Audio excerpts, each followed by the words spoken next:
ఇప్పుడు today's master is once disaster అని ఇంగ్లీష్‌లో సామెత ఉంది. అంటే ఓకే. ఇవాళ ఎవరైతే ఒక సబ్జెక్ట్ మీద మాస్టర్‌గా మాట్లాడుతున్నాడో వాడు అంతకుముందు మూతిపళ్ళు రాళ్ళకొట్టుకున్నాడన్నమాట. ఆ!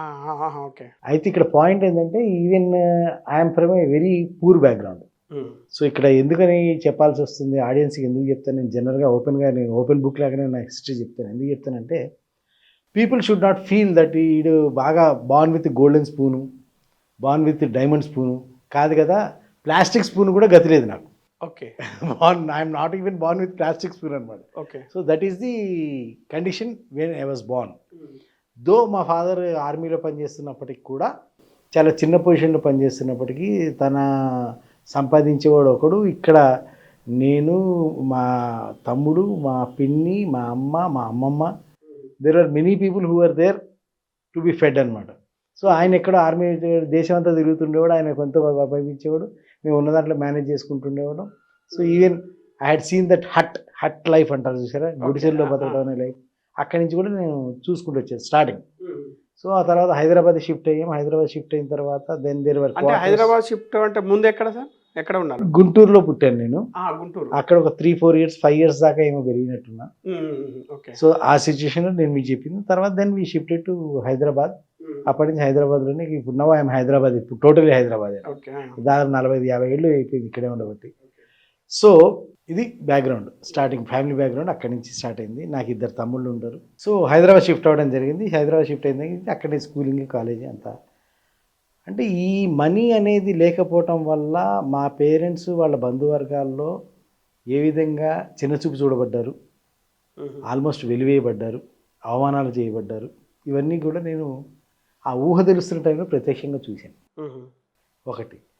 ఆ తర్వాత కాలంలో ఏంటంటే నా అనుభవంలోకి కూడా అటువంటి సిచ్యువేషన్స్ రిపీట్ అయినాయి. కంటిన్యూగా రిపీట్ అయినాయి అన్నమాట. సో అంటే ఇప్పుడు నేను వీళ్ళ ఏదైతే చెప్తున్నానో మనీ గురువుగా ఏదైతే చెప్తున్నానో ఆడియన్స్కి కానీ కన్సల్టేషన్కి వచ్చినా దేనికి వచ్చినా I need not refer any book అనమాట. నా జీవితంలో అన్ని అనుభవాలు ఉన్నాయి, అన్ని రకాల అనుభవాలు ఉన్నాయన్నమాట. సో ఇన్ని రకాల అనుభవాల లోపల ఒక డబ్బు లేకపోతే ఏ విధంగా చిన్నచూపు చూపడతారు, బంధువులు ఏ విధంగా పలకరించబోయినా పలకరించరు, పెళ్ళిళ్ళకి పుట్టినరోజులు కూడా ఇన్విటేషన్ కూడా ఇవ్వరు, వీడు వచ్చిన దగ్గర తిండిదండగా అనుకుంటారు, ఏమనుకుంటారు, ఎదురెళ్ళి పలకరించినా కానీ మంచినీళ్ళు కూడా ఇవ్వరు. ఇటువంటివన్నీ చూడటం జరిగిందండి. అయితే ఇదంతా చూసిన తర్వాత అదే ఏజ్లో మనకి బిజినెస్ పెట్టాలి అని చెప్పి ఒక బిజినెస్ పెడితే బాగా డబ్బులు సంపాదిస్తారని ఎందుకో పడ్డది అరౌండ్ 10-12 ఇయర్స్ ఏజ్లో అన్నమాట.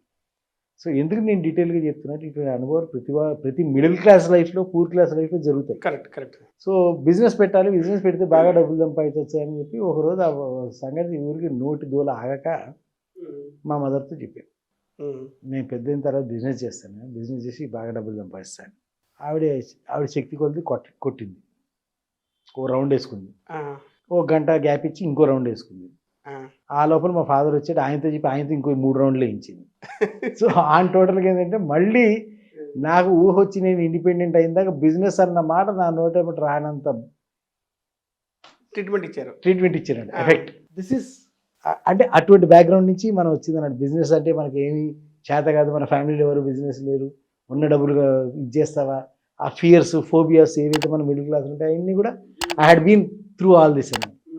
సో దెన్ అలా వచ్చిన తర్వాత when I started doing job, ఈ జాబ్ చేస్తున్నప్పుడు కూడా ఏంటంటే నాకు ఇది కాదు, సంథింగ్ ఎల్స్ అనేది ఉండేది అన్నమాట.